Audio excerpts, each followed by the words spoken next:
안녕하세요. 애니멀 파파 대표 박종인입니다.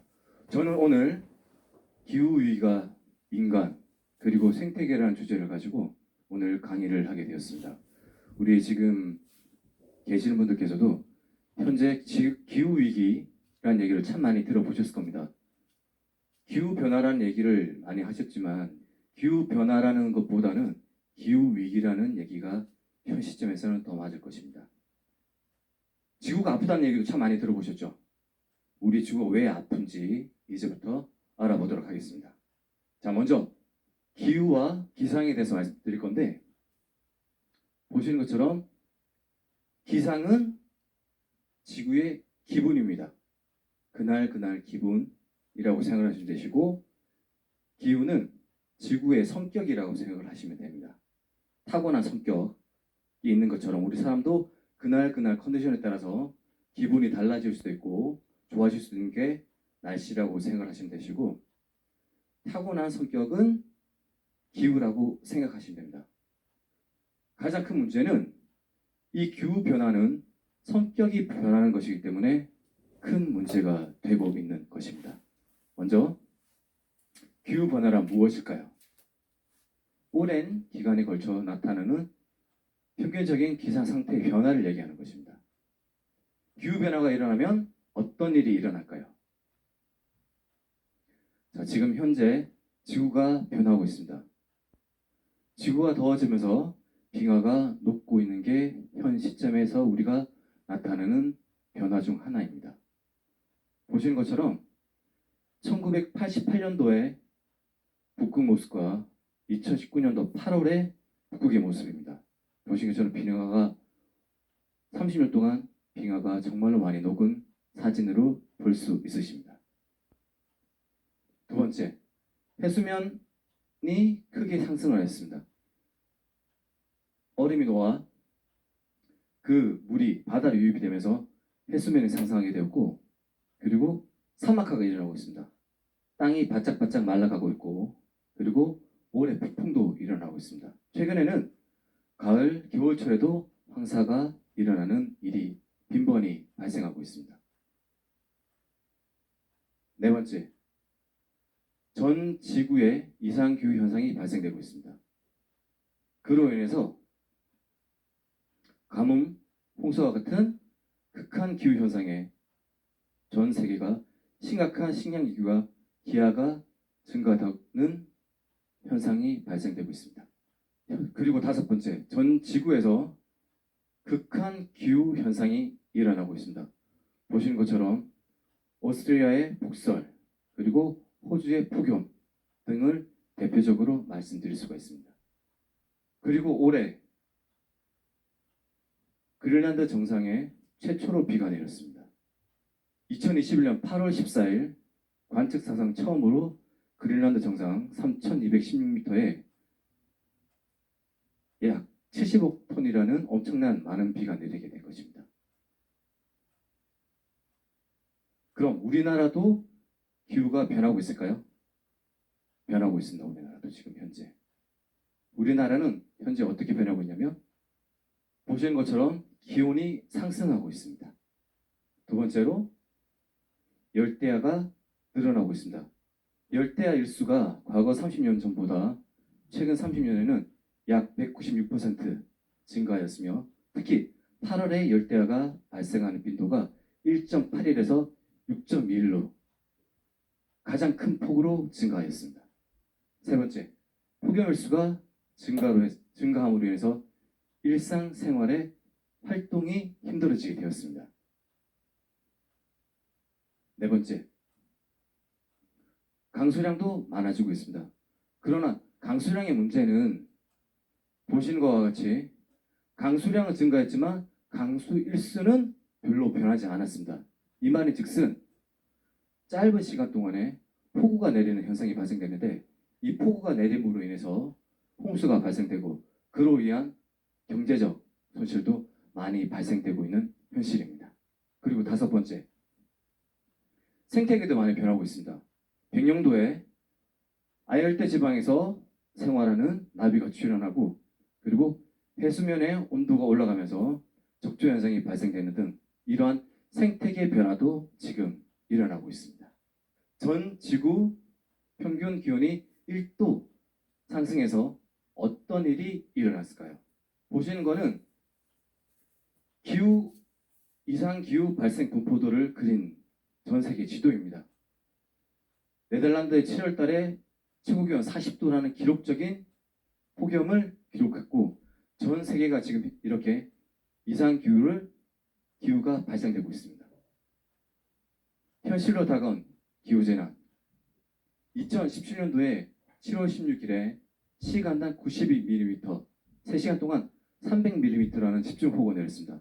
그로 인해서 우리 청주가 물바다로 변하고 지하가 잠기는 등 여러 가지 일들이 발생됐는데 그로 인한 피해도 경제적 손실도 어마어마한 것으로 기록되고 있습니다.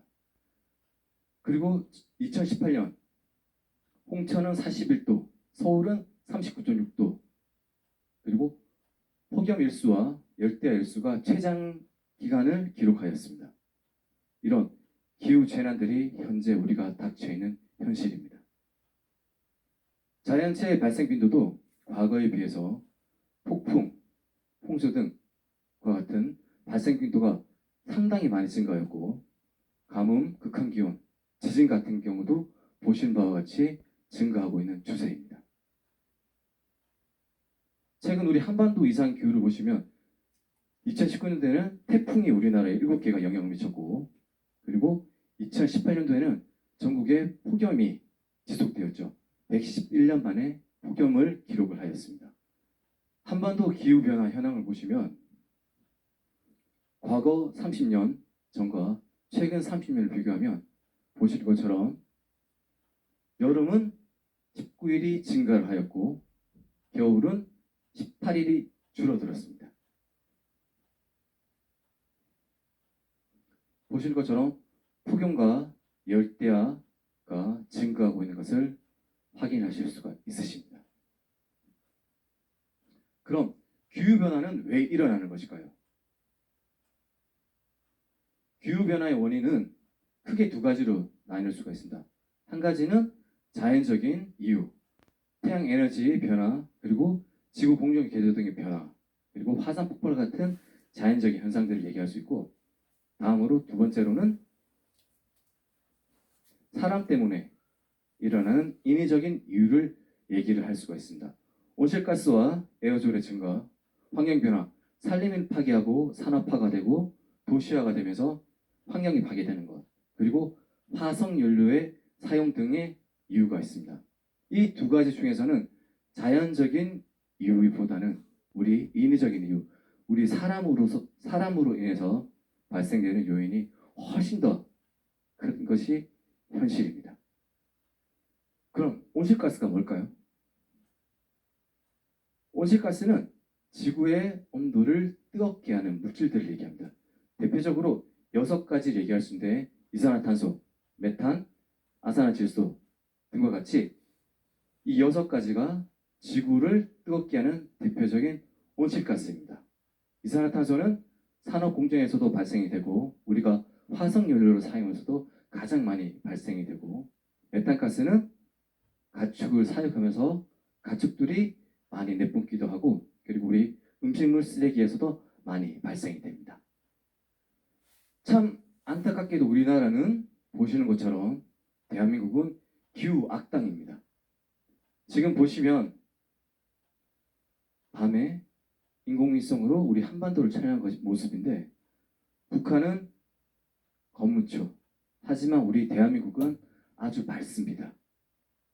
이만큼 전기를 많이 사용하고 있다는 것인데 우리나라는 보시는 바와 같이 석유 소비 세계 7위, 온실가스 배출 세계 7위, 그리고 전력 사용량 세계 7위, 그리고 배출 증가율은 OECD 국가 중에 현재 1위를 달리는 불명예를 안고 있습니다. 그리고 전력의 68%를 화석연료에 의존을 하고 있고 화석연료는 98% 수입에 의존하고 있는 현실입니다.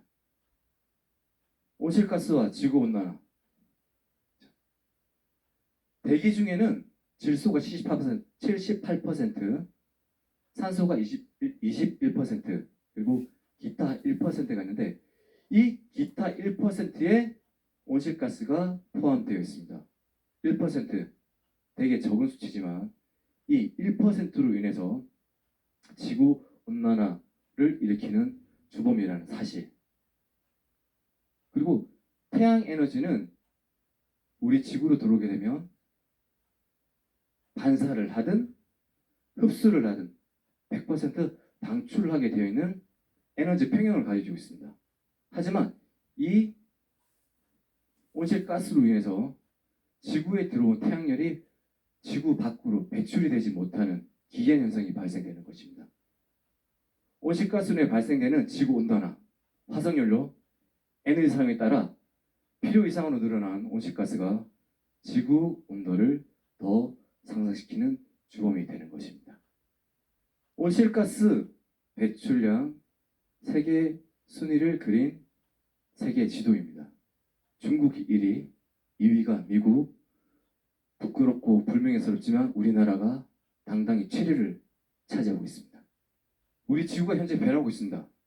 기후변화, 해수면 상승, 해안 침식, 이런 가혹한 날씨 때문에 지역 내 수많은 섬나라가 지금 사라지는 위기에 처해 있고 이 나라들은 다른 나라로, 낯선 나라로 이주해야 하는 그런 미래에 마주치게 되었습니다.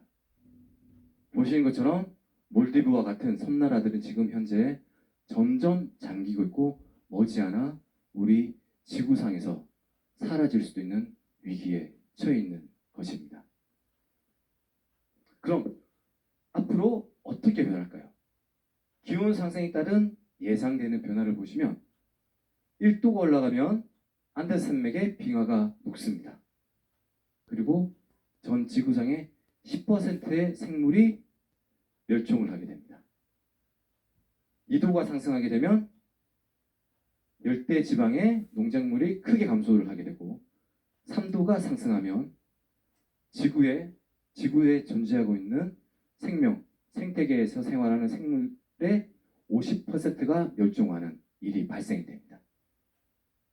4도가 상승을 하게 되면 해안 지역의 인구 3억 명이 홍수로 인해서 피해를 입을 수 있고 5도가 상승하게 되면 해수면이 상승하게 되어 작은 섬나라는 없어지고 뉴욕, 도쿄 등의 도시들은 물에 잠기게 됩니다. 우리 노력에 따라서 미래 기후가 어떻게 변할지 알아보도록 하겠습니다. 자, 보시는 것처럼 우측편에 많이 빨갛죠. 왼쪽은 그래도 조금 노란색, 황토색의 색이 띄고 있는데 RCP 2.6이라고 하는 것은 우리가 적극적으로 노력을 하고 대처를 했을 때 미래 기후가 변하는 것을 예측한 시나리오고 RCP 8.5는 지금처럼 우리가 생활을 하면 일어날 수 있는 것을 가상적으로 시나리오를 만든 지수입니다. 보신 것처럼 지금과 같이 생활을 하게 되면 지구는 기온이 3.7도 상승하게 될 것입니다. 그리고 미래의 이산화탄소 농도의 변화를 보시면 우리가 약속을 정말 잘 지키면 약 400ppm 정도의 이산화탄소 농도가 될 것이고 우리가 지금처럼 생활을 하고 우리가 약속을 지키지 않을 경우에는 950ppm의 이산화탄소 농도가 될 것이라는 예측을 하고 있습니다. 앞으로 지구는 어떻게 변할까요? 보시는 것처럼 우리가 약속을 잘 지키고 지금 화석연료 사용을 줄인다고 한다면 1.4도가 증가합니다.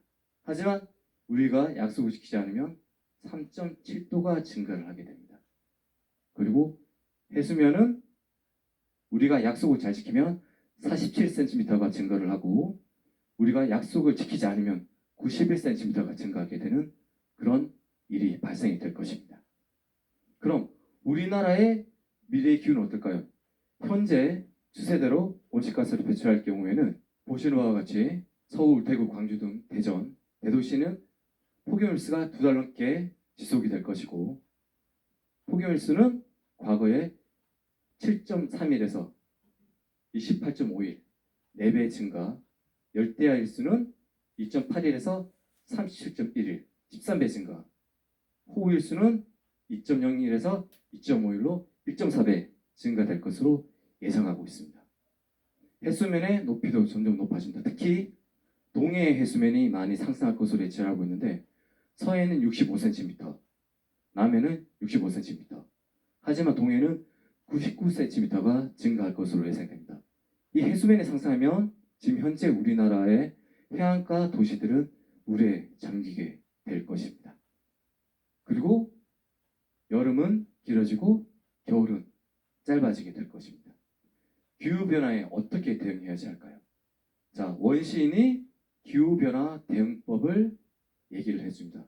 감축과 적응 2가지를 얘기하고 있는데 감축은 우리가 지금 에너지 절약과 화석연료 사용을 줄이는 것, 그리고 적응은 기후재해에서 안전시설을 증축하는 등 그런 쉽게 얘기해서 협상을 하게 되는 것이죠.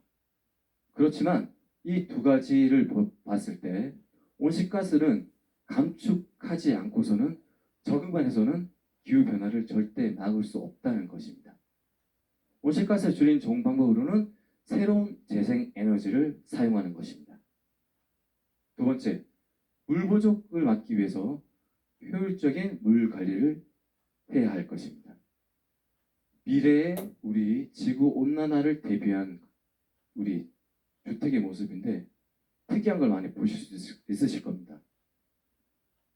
보시면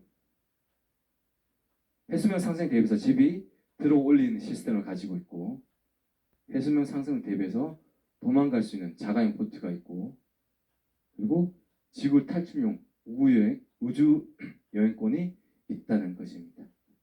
기후변화를 막기 위해서는 전 국가와 그리고 우리나라 또한 많은 노력을 현재 하고 있습니다.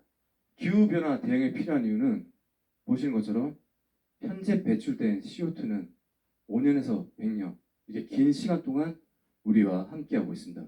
그래서 오랜 시간 동안 함께하고 있기 때문에 이 이산화탄소를 없애는 데는 많은 시간이 걸리게 됩니다. 자, 우리 기후변화가 빈곤 국가들에 주는 부담, 영향의 모습입니다. 보시는 것처럼 취약국가가 가장 큰 피해를 보고 있는데 이 국가들은 기후변화 문제에 가장 적게 기여한 국가들로 가장 가난하고 약한 사람들, 지역사회가 그로 인한 피해를 가장 먼저 입게 되는 것입니다. 즉, 사회적, 경제적, 문화적, 제도적 차원에서 소수 집단이 기후변화에 가장 취약하다는 것을 볼 수 있는 것입니다. 소득과 온실가스 배출의 불평등입니다. 보시는 것처럼 전 세계 인구 소득별 온실가스 배출량입니다. 그리고 이쪽은 전 세계 인구 소득을 보여주는 그래프입니다. 소득이 많을수록 온실가스를 많이 배출하는 것을 볼 수 있습니다. 여러분들이 잘 알고 계시는 북극곰입니다. 우리 기후위기, 기후변화의 대표적으로 상징되는 동물친구로서 이 북극곰은 원래 바다표범, 물범을 먹고 생활하는 친구입니다. 하지만 기후변화로 인해서 어떤 변화가 일어났냐면 우리 사람들이 생활하는 집 근처로 내려와서 쓰레기장을 뒤지고 있고 거기에 동족을 포식하는 일도 빈번히 발생하고 있습니다. 이 사진은 북극곰이 술록 사슴을 쫓아가서 사냥을 하는 모습입니다. 북극곰은 바다가 얼었을 때 그 바다 속에서 생활하는 물범들이 숨을 쉬기 위해서 숨구멍을 만들어 놓습니다. 그 숨구멍에서 숨을 쉬기 위해서 나오는 물범들을 사냥해서 먹는데 현재 빙하들이 다 녹아 없어짐으로써 이렇게 우리 사람 곁으로 와서 쓰레기장을 뒤지고 있고 동족을 포식하고 있고 사슴을 사냥하는 등 이런 문제들이 발생되고 있습니다. 아이스크림으로 우리 지구를 표현해 보았습니다. 과거, 현재, 미래. 경제, 기후, 생태계. 현재와 같은 악순환이 아니라 선순환으로 전환을 해야지만 지금과 같은 기후 위기에서 벗어날 수 있습니다. 탄소 중립. 앞으로는 탄소를 배출하지 않고 또한 지금 배출한 탄소는 나무를 심는 등 이런 노력을 통해서 탄소를 낮추자는 의미입니다. 지금부터라도 우리는 시작해야지 됩니다. 조금 불편하더라도 조그만 노력을 하면 지구촌 친구들이 모두 함께 행복하게 생활할 수 있습니다. 우리 친환경 다짐, 일상 속의 실천 약속을 말씀드리도록 하겠습니다. 첫 번째, 대중교통 이용하기. 우리가 자동차를 많이 움직임으로 해서 그로 인해서 배출되는 온실가스 양도 상당히 많기 때문에 개인적인 자가 차량 이용보다는 대중교통을 이용하고, 두 번째, 쓰레기 줄이기, 분리배출 잘하기. 우리가 사용하면서 나오는 쓰레기들은 대부분이 화석연료를 통해서 만들어지고 있습니다. 우리가 쓰레기 분리배출 잘하고 쓰레기를 줄이면 이 화석연료에 사용하는 양 또한 줄어들게 되는 것입니다. 세 번째, 손수건 사용하기. 우리 손 씻고 나서 일회용 핸드타월 많이 쓰시죠? 이 또한 나무를 이용해서 만드는 것이기 때문에 우리 이산화탄소를 줄여주는 나무를 더 이상 해서는 안 될 것입니다. 네 번째, 사용하지 않은 전기 코드 뽑기. 우리가 사용하지 않는 상태에서 코드를 꼽아놓게 되면 이 전기 코드를 통해서도 전력이 소모되게 됩니다. 다섯 번째, 장바구니 들고 다니기. 우리가 마트나 슈퍼를 갈 때 장바구니를 들고 가지 않아서 일회용 비닐봉투에 장을 본 것을 들고 오기도 합니다. 그렇지만 이것조차 화석연료에서 만들어지는 물건으로 쓰레기를 줄이는 차원에서 또 이렇게 장바구니를 들고 다니면 우리 지구는 건강해질 것입니다. 여섯 번째, 가까운 곳 걸어 다니기. 먼 곳은 대중교통을 이용하고 가까운 곳은 가능하면 걸어 다니다 보면 우리 건강도 증진시킬 수 있고 우리 환경 또한 보존할 수 있게 되는 것입니다. 일곱 번째, 모바일 영수증 사용하기. 우리가 카드를 많이 쓰면서 영수증을 많이 발급하는데 이것조차도 모바일 영수증을 발급을 받으면 쓰레기 양이 줄어들고 지구가 아프고 환경이 아픈 것을 막아줄 수 있는 것입니다. 여덟 번째, 일회용품 사용하지 않기. 이거는 여러분들께서도 잘 아실 겁니다. 현재 코로나19로 인해 가지고 일회용 사용량이 급속도로 증가했습니다. 그렇지만 그 일회용 사용용품을 배출한 이후 재활용률은 그다지 높지 않습니다. 계속 이렇게 일회용품을 사용하고 배출을 한다면 우리 먼 미래에는 우리 사람도 살 수 없고 동물도 살 수 없는 환경이 될 것입니다. 우리 사람은 어떻게든 인위적인 것을 빌려서 기후변화가 오더라도 살아갈 수 있고 생활할 수 있습니다. 하지만 생태계에 있는 동물 친구들과 식물 친구들은 지금 변화는 기후변화에는 그 시간에 적응하지 못합니다. 그래서 자연스럽게 멸종되고 말게 되는 것입니다. 우리가 지금부터 어렵지 않은 쉬운 친환경 다짐을 하면서 앞으로 우리가 우리 미래 지구를 위해서 한 명 한 명 함께 동참해 주실 것을 부탁드립니다. 감사합니다.